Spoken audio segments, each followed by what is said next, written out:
I'm the proud graduate of the South Central School for Cerebral Palsy. I don't have cerebral palsy in a really big way, not like a lot of folks who are in wheelchairs, who can't walk, who have a hard time speaking. I have it in a very mild way, and I'm lucky in that, and I recognize that. But I still struggle a little bit. Sometimes my hands refuse to work. Sometimes I shake without trying. My eyes do weird shit. So my parents put me in this school to help me learn how to be different and how to be comfortable with being different. And the benefit of that was that I was surrounded by other people who were also very different. And we all knew we were different. The thing that people never give children credit for is that they are acutely aware of if they are the same as others or the different compared to other people, and I was entirely different, as were every other human being in this place. And I learned lessons. I learned lessons that I guess some people learn in preschool, but also lessons that you only learn at this place. Learning to slow down when you speak, learning to tie your own shoes, learning to walk without falling. And those were the things that were taught by the teachers. But there were also things that were taught by the students. Things like how to laugh at yourself, how to have a sense of community and not be hurt when somebody outside of that community laughs at you, how to accept that you're different. And there was one teacher in particular in this regard. I'm going to call her Elise because I don't know her name, because names aren't that important when you're so different. You recognize each other by your faults, and those faults are beautiful. And Elise, I'm sure she was just a typical young girl, but to me, I want you to imagine somebody who is like a finch caught in copper wire, or somebody like a fawn that's about to step on a bear trap. Her legs simply didn't work.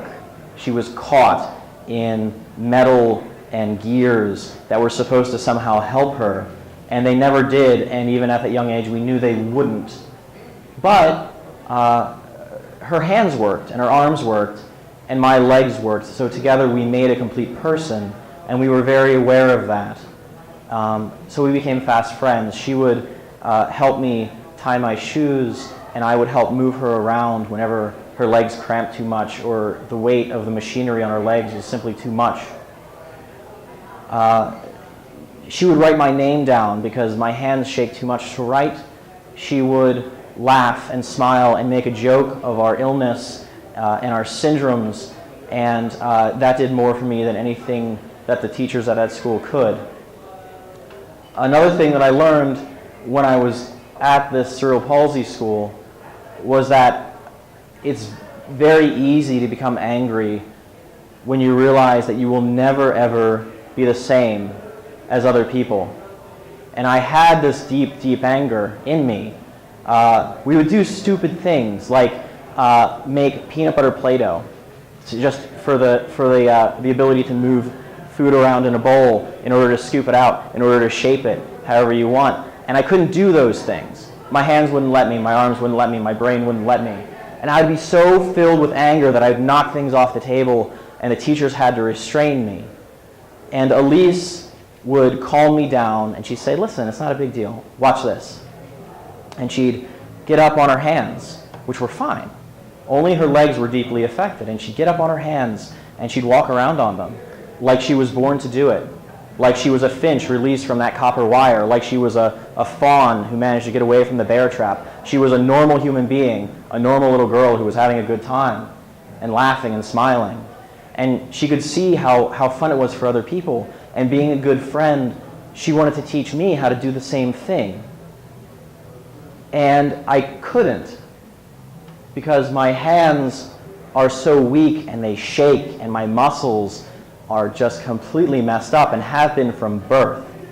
And I would try and I would fail, and she would try and she would succeed, and she would laugh because that was the one time in her life that she was not some little girl caught up in this dumb fucking machinery.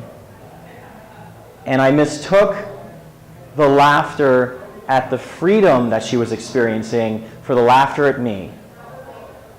And one day when she was upside down, enjoying her life, enjoying being free of that metal, I got too angry and I pushed her over. And I want you to imagine the sound of metal hitting concrete, and I want you to imagine her face when she looked at me, and I want you to imagine an entire relationship and the foundation for it disappearing. And I want you to imagine that lesson permeating your entire life. For what is a lesson if not something you remember forever?